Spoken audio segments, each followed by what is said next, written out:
Hello and welcome to another video review. This is The Elder Scrolls 3 Bloodmoon for PC and Xbox. This is the second of two expansion packs for The Elder Scrolls 3 Morrowind, and it was released in 2003 for PC, and then later that year for the Xbox when it was included in Game of the Year edition of Morrowind. PC also got the Game of the Year edition, so if you have Game of the Year edition, you have Bloodmoon, and you also have Tribunal. But this was a little bit different from the Tribunal expansion, because Tribunal only had 5 months of development time, whereas this one had considerably longer, and it had a lot more fanfare around it. The big selling point with this one was that you could actually become a werewolf in it. And so they were like, ooh, you can be a werewolf, and this is going to be awesome, and all this kind of stuff. And so, when it came out, it was met with mixed reviews, as much like Tribunal, only it was better received. Partly because of the werewolf thing, and partly because of other things that I will get to in a moment. But first off, the new visuals for the new areas are kind of interesting, because it adds in snow-covered areas, kind of like in Skyrim. Because the island of Solstheim is basically this Nordic island. It's supposed to be really cold and snowy. And so you have this kind of cold environment, and it's a nice change of pace from Vardenfell's barren landscape and even Tribunal's kind of regal city. And so it adds some more variety to the landscape. That said, the environment itself actually isn't that impressive. That kind of surprised me, because Morrowind and Tribunal both packed in a lot of detail into their environments, whereas Bloodmoon doesn't really. It packs in some, but not quite to the same level. So that's a little bit of a disappointment. And the new equipment and such doesn't look that impressive. So it's a little bit of a letdown in the new visuals, and they didn't add any new sound effects either. No new music, no new sound, none of that. It's just all the same stuff over again.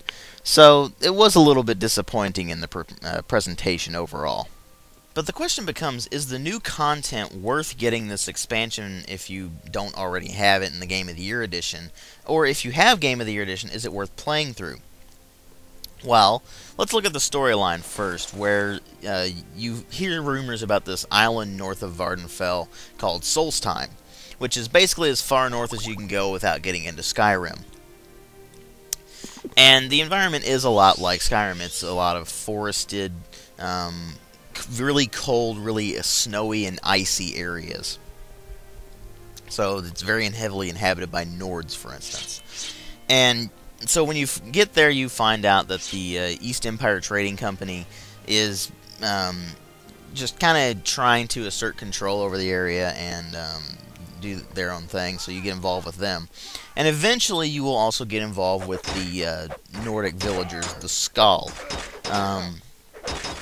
where later on in the storyline, you'll also have the ability to become a werewolf. And, I mean, you can get cured of it, too, but if you want to become a werewolf, basically, you have to get attacked by one and contract the disease, sort of like vampirism, only, you know, you'll turn into a werewolf instead. And, if you let the disease take hold, then eventually you will start turning into a werewolf every single night. And, it will give you considerable bonuses to your like your strength and endurance and all sorts of other skills as well. But you can't pick up any items, you can't loot bodies or anything like that, and your only weapons are your claws, which count as hand-to-hand. And you also have a lot of problems with that, because if anybody sees you transform, then suddenly everybody knows that you are a werewolf and they will attack you instantly.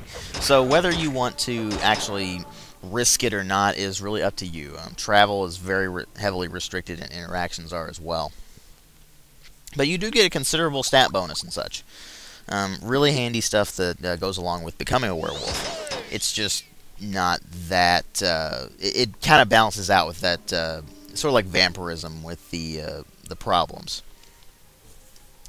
And silver weapons are basically do double damage to werewolves, so you have to be really careful about that. And a lot of people use silver weapons in this expansion pack, so you'll run into that problem particularly. Anyway, story itself is actually not quite bad. It's not great either, though. That's the thing. It does center around the whole werewolf idea, and eventually it gets involved with the Daedric princes and such as well. So it's very typical of the Elder Scrolls writing. The problem is, it really isn't compelling. You don't really feel like you have a reason to go around and actually do these quests. It's like Morrowind's main quest line, wherein it's very weak, so you can basically explore. And exploration isn't that great in this particular expansion either, because there's a lot of just nothing. There are a few barrows here and there, but unless you have the ancient Nordic pickaxe, you can't really do much in them. There's not a lot of loot in a lot of them, so you'll find that you'll be going into these things for nothing. That said, you do get a fairly decent amount of new stuff, and you also get access to this stuff called Stalrim, where when you get it, you can eventually forge armor and weapons out of it, and it's basically ice. So you're running around with ice swords and ice armor and such, and it's pretty cool. The problem is, like Tribunal, this is actually very heavily biased.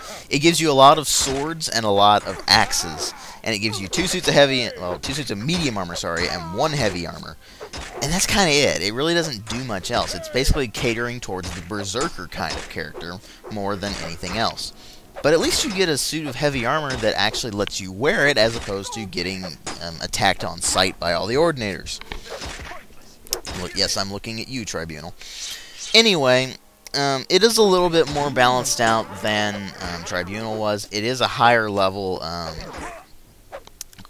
expansion pack, so unless you're around level 20 to 30, you're probably going to have a lot of trouble with this one. And even then, it's going to be pretty hard. They did up the difficulty fairly considerably, actually, and that's kind of surprising, and I guess it's appreciated, but oh well. But ultimately, I think the problem with this thing is it's like Tribunal. There is something there that is keeping me from enjoying it. I mean, part of this is obviously from the fact that it crashes a lot more when I'm in Solstheim than anywhere else in Morrowind. So, adding this thing to my game actually made it a lot less stable. And that's kind of depressing, because it means that whenever I get on an exploring binge and just run around and forget to save often, then I have to start that whole binge over again, and it's just pretty irritating. But I don't know if it's an isolated incident or not, but it made my game less stable, and there's just something about it. I don't know what it lacks specifically, but it just doesn't have the same fun factor as Morrowind did. That said, it is a slightly better expansion than Tribunal, mostly because it sticks with the Morrowind style, and it actually flows a little better than Tribunal did, which was very linear. This one's more open, so you can go around and just kind of have fun doing whatever you want. But I do think that the transition from Morrowind to Solstheim is a little better done than Tribunal as well. And guess what? You can levitate. Yeah, it's pretty awesome. Anyway, ultimately, I can't recommend getting Bloodmoon by itself, because despite it being a slightly better expansion than Tribunal, it has that same problem of not really being justifiable if you're just getting it by itself. If you get Morrowind Game of the Year Edition where it's included, then that's fine. You're probably going to find something to like about it. But I didn't think it was all that great. Ultimately, 2.5 out of 5. Thanks for watching.